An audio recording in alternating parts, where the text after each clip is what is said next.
Hello lovely students, I am your maths learner Adesh Mathria. If you are visit first time this channel, so please like, share and subscribe. Thank you. आज हम बच्चों आपके लिए exercise 3.1 का chapter 3 data handling question number 5 लेकर के आए। देखिए question number 5, following table shows the point of each player scored in 4 games. ठीक है, तो यहाँ पे बच्चों प्लेयर है और गेम गेम गेम गेम यानी कि 4 गेम है ABC। प्लेयर कौन से हैं? ABC, 3 प्लेयर हैं।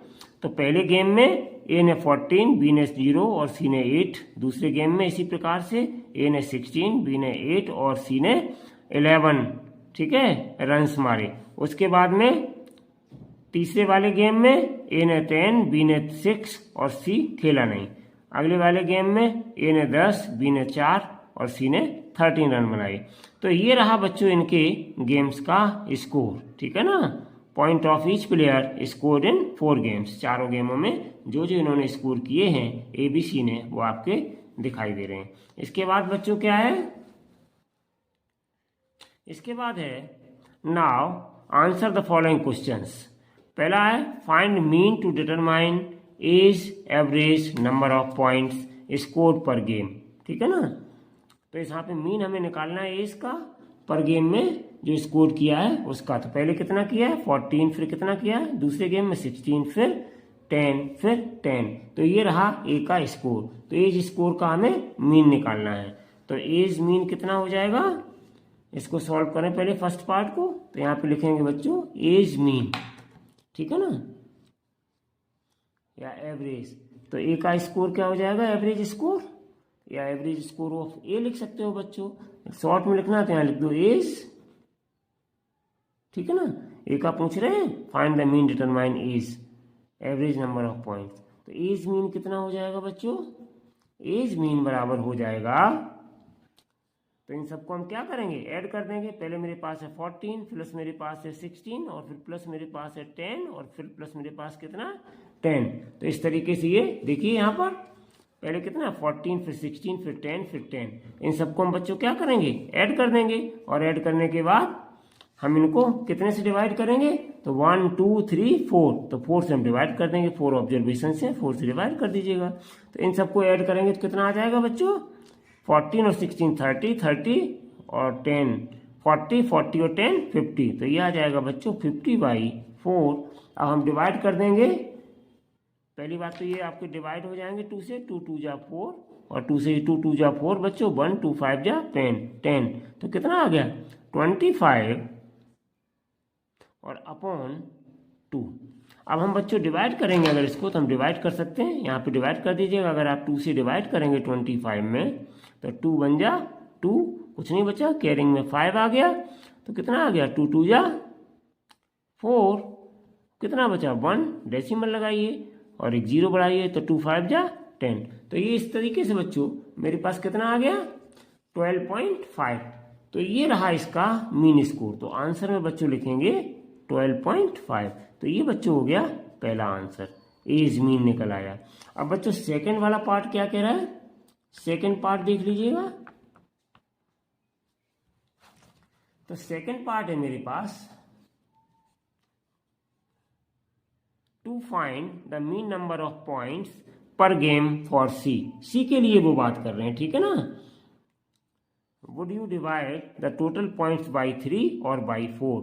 आप टोटल पॉइंट्स को 3 से डिवाइड करेंगे या 4 से डिवाइड करेंगे? तो बच्चों यहाँ 4 गेम थे मेरे पास, तो इसलिए हम टोटल 4 से ही डिवाइड करेंगे। भले ही इसने क्या किया? Did not play. तीसरे गेम में ये खेला नहीं तो इसका मतलब स्कोर कितना इसका कंसीडर करेंगे बच्चों? 0 कंसीडर करेंगे। लेकिन डिवाइड हम 4 से ही करेंगे, 3 से नहीं करेंगे, क्योंकि 4 गेम है यहाँ पे। ठीक है बच्चों, तभी उसका एवरेज निकल पाएगा। इसलिए हम टोटल 4 से ही डिवाइड करेंगे। तो यहाँ पे सीज का हम निकाल लेते हैं। यहाँ पे क्या है? सी ने मैच खेला नहीं। ठीक है ना, कोई बात नहीं, उसने मैच नहीं खेला है, उसके लिए हम लिखे देते हैं। ठीक है, इसने ये वाला मैच खेला नहीं है सी ने। तो हमसे पूछा क्या गया? एक बार फिर पढ़ लो। To find the mean number of points per game for सी।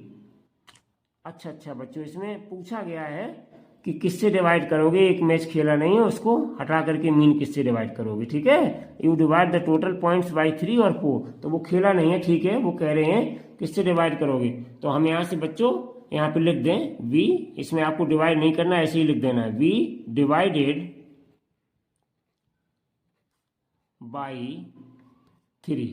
तो ये हो गया मेरा आंसर। अगर आप चाहें बच्चों तो यहाँ लिख सकते हैं बिकॉज ये बिल्कुल खेला ही नहीं है, ठीक है, because he played only 3 matches, केवल इसने 3 मैच खेले, तो चौथे मैच का इसका काउंट नहीं किया जाएगा। सो बी डिवाइडेड बाई 3, ये हो गया आपका आंसर, ठीक है बच्चों। चलिए, यही था क्वेश्चन आपका। अब हम चलते हैं बच्चों थर्ड पार्ट पर। थर्ड पार्ट हमारे पास क्या है, B played in all the 4 games. B ने, देखो बच्चों यहाँ पे ध्यान से देखो, बी ने सभी 4 गेम खेले हैं, ध्यान से देखना। बी का मैं देखे लेता हूं, देखो ये बी है, बी ने 1 2 3 4 गेम चारों खेले हैं, लेकिन इसमें 0 इसने लिया है, तो इसका मतलब 4 गेम खेले हैं, ठीक है, भले ही 0 आया उसका स्कोर, समझ गए बच्चों। तो 0 8 6 4, तो यहाँ पे हम क्या करेंगे, 0 8 6 4 को यूज करेंगे, ठीक है बच्चों। तो यहाँ पे लिख लेंगे एवरेज बी या बीज मीन, बीज मीन कितना हो जाएगा, इक्वल्स टू 0 + 8 + 6 + 4, ये चारों मैचेस में लिए थे और 4 मैच खेले, तो 4 से डिवाइड करेंगे। नंबर ऑफ ऑब्जर्वेशन कितना हो जाएगा बच्चों, 4 हो जाएगा। अब इनको सबको ऐड करना, 0 में 8 ऐड करेंगे 8, 8 में 6 ऐड करेंगे 14, 14 में 4 ऐड करेंगे 18, तो ये आपका आ गया 18/4, 2 से डिवाइड हो जाएगा ये बच्चों। तो 2 2 जा 4 और 2 9 जा 18, तो कितना आ गया मेरे पास 9/2।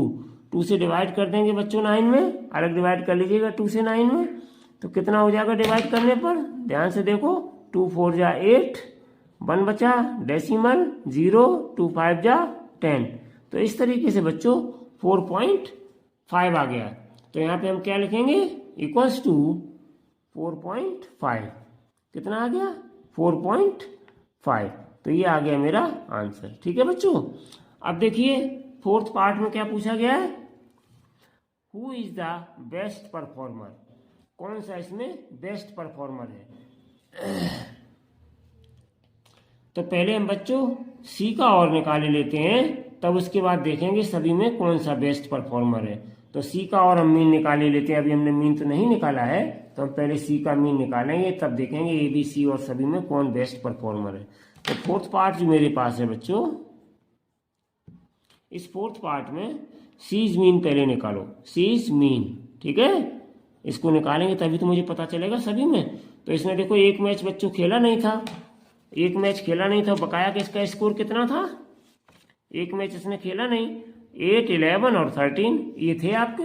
तो यहाँ पर हम क्या करेंगे, 8 11 और 13 को यूज करेंगे, 3 मैच इसने कुल खेले, तो 8 11 13, 8 + 11 + 13, ठीक है ना, और अपॉन में 3 से डिवाइड किया जाएगा, 3 मैच इसने खेले, इन सबको ऐड करेंगे बच्चों, तो ये आ जाएगा 32/3, ठीक है ना। अब हम इसको डिवाइड करेंगे बच्चों, तो 3 से आप डिवाइड कर लो, यहाँ 3 से कितने में 32 में, तो कितने 3 बन जा 3, तो कितना बचा 0, कैरिंग में 2 आ गया, ठीक है, कैरिंग में कितना आ गया 2, तो हम फिर भाग नहीं जाएगा, तो 0 डेसिमल लगाया, एक 0 बढ़ाया, 3 6 जा 18, ठीक है बच्चों, फिर 2 रह गया, फिर एक 0 बढ़ाया, 3 6 जा 18। तो इसी तरीके से बच्चों ये बार बार आता चला जाएगा, 0.6 समझ गए, 10.6 इस तरीके से। तो ये क्या आ गया 10.6 6 6 ऐसे ही आता रहेगा। अभी 2 रिमाइंडर बचेगा, 0 बढ़ाएंगे, फिर वही 6 बार डिवाइड होगा। तो आप देख लो बच्चों, यहाँ पे कितना है, यहाँ पे एक 4.5 आया, एक 10.66 आया और एक 12.5 आया। अब किसने बेस्ट परफॉर्म किया, तो हम इसके आधार पर क्या लिख सकते हैं, बड़े आसानी से लिख सकते हैं कि सबसे ज्यादा परफॉर्मेंस अच्छी कितनी है, एवरेज एक ही, क्योंकि 12.5 सबसे अधिक है। तो हम यहाँ पे लिख देंगे, क्या लिखेंगे बच्चों यहाँ पर, therefore A is the best performer,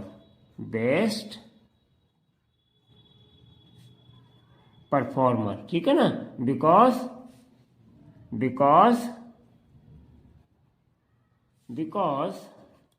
age mean is 12.5, मतलब सबसे अधिक है एज का मीन।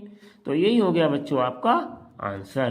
तो इस तरीके से बच्चों आज हमने आपका ये क्वेश्चन नंबर 5 एक्सरसाइज 3.1 का कंप्लीट किया। आई होप कि अच्छे से आपको समझ में आया होगा। ठीक है, thank you so much for watching this video. Next video में हम क्वेश्चन नंबर 6 आपके लिए लेके आएंगे। तब तक के लिए take care and bye bye.